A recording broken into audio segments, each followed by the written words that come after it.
जय हिंद, जय भारत।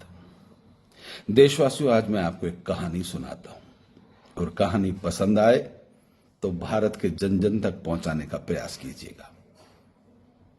16 अगस्त 1968 हरियाणा के भिवानी शहर में एक मां के घर एक नवजात शिशु का जन्म होता है।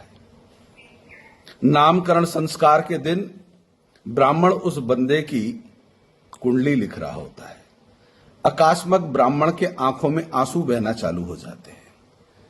माता और पिता उस ब्राह्मण से पूछते हैं कि पंडित जी, दुखी आपके आंखों में आंसू, इस दुख का कारण बता सकते हैं?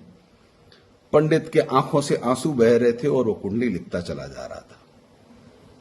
कुंडली लिखते समय उस ब्राह्मण ने अंतिम जब ओम हरि लिखा, उसके बाद दोनों हाथों से उस मां बाप की तरफ देखा और बताया कि माताजी, आपके घर में कलयुगी कालनेमी का जन्म हुआ है।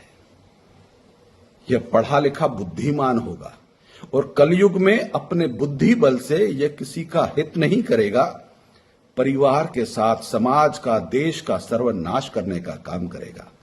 यह बड़ा चतुर होगा, यह चालाक होगा, ये जिसके साथ मित्रता करेगा उन सब लोगों को जेल पहुंचाने का काम करेगा।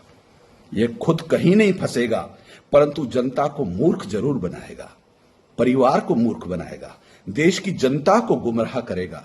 यह कालनेमी है। जिस प्रकार से सतयुग में कालनेमी ने हनुमान जी को छलने का काम किया था, कलयुगी कालनेमी पूरी दुनिया को छलने का काम करेगा। आपका यह बेटा जीवन में कभी सच नहीं बोलेगा। आपका बेटा अपनी ही औलाद की झूठी कस्में खाएगा, अपने ही परिवार की झूठी कस्में खाएगा। हर वह झूठ बोलेगा जो शर्मिंदगी भरा हो, चुल्लू भर पानी में डूब मरने वाला हो, परंतु इसे शर्म बिल्कुल नहीं आएगी। यह किसी न किसी राज्य का मुखिया जरूर बनेगा। हो सकता है मुखिया बनने के बाद यह देश के, जनता के और अपने ही साथियों को छलने का काम करे। यह जिस राजनीतिक दल का मुखिया बनेगा, उसके पोस्टर पर हर 2-3 साल में चेहरे बदल जाएंगे, क्योंकि यह जिसे ईमानदारी का सर्टिफिकेट देगा वह भी झूठा होगा। यह आपका बच्चा आपके परिवार के साथ इस देश के लिए घातक सिद्ध होगा। इसलिए माताजी, मेरी आंखों में आंसू आ गए थे। यह देश, यह समाज और यह संस्कृति के लिए कलंक है।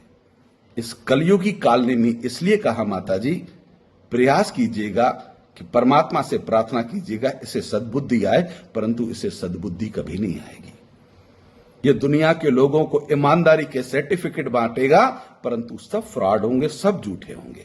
यह जिसे ईमानदारी का सर्टिफिकेट दे, मतलब मान लीजिएगा कि यह बेईमान नंबर 1 है, वह चोर नंबर 1 है, वह भ्रष्टाचारी है, उसे यह ईमानदारी का सर्टिफिकेट देगा। और जिसे यह ईमानदारी का सर्टिफिकेट दे, उस व्यक्ति को भी समझ लेना चाहिए कि उसके जेल जाने का समय आ गया है। यह अपने को जेल से बचाने के लिए कहीं हस्ताक्षर नहीं करेगा। यह जिस टीम का मुखिया बनेगा, वहां पर अपने समकालीन जितने भी साथी हो उनको जेल भेजने का काम करेगा, उनको फंसाने का काम करेगा। एक समय ऐसा आएगा कि भारत में सुशासन चलाने वाला एक ऋषि पुत्र, एक सात्विक संत भारत का सर्वोच्च पद पर बैठेगा, और जब वह न्याय उचित कार्रवाई प्रारंभ करेगा, तब यह आपका बेटा नीचता की हर पराकाष्ठा क्रॉस करेगा, गाली देगा, गलोच देगा, और गाली गलोच के चक्कर में यह अपनी हर सीमाएं लांघ जाएगा। उस दिन आपको शर्मिंदगी होगी कि कैसी औलाद को जन्म दे दिया। माताजी, मैंने कुंडली तो लिख ली, परंतु इस कुंडली की दक्षिणा नहीं लूंगा, क्योंकि इसकी दक्षिणा स्वीकार करना पाप है। साथियों, ये कहानी हरियाणा से प्रारंभ हुई, आज भारत में धीरे धीरे फैलती चली जा रही है। आप कथा का, कहानी का शीर्षक समझ चुके हों।